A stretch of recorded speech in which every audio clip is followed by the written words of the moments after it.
making U.S. rogue actor as he condemns Iran nuclear deal. The content, tone and style of Donald Trump's speech about Iran on Friday was a reminder of how much the current President of the United States relishes conflict, with his domestic legislative agenda stalled at home and a federal investigation scrutinizing his finances and his relations with Moscow. Trump has taken to finding enemies to rail against, including the press and black football players who kneel during the national anthem. The tactic galvanizes his core supporters and seems to rejuvenate him.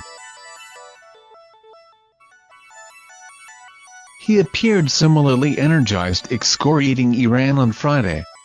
But taken into foreign policy, Trump's visceral drive for confrontation threatens to add a second nuclear crisis to the one Trump has already escalated in the Pacific with North Korea. The 2015 nuclear agreement with Iran, the Joint Comprehensive Program of Action, JCPOA, was aimed at ensuring that nearly 40-year feud between the U.S. and revolutionary Iran did not mutate into a confrontation between two nuclear states. In return for sanctions relief from 6 major powers and the international community as a whole, Iran accepted very deep constraints on its nuclear program.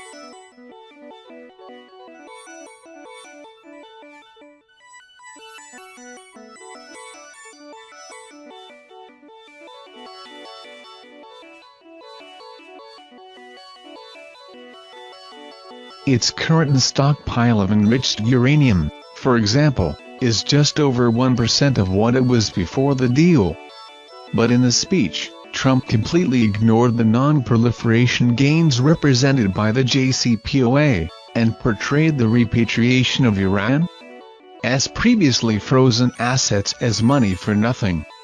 He made the false claim that Iran had been on the point of total collapse when the agreement was signed.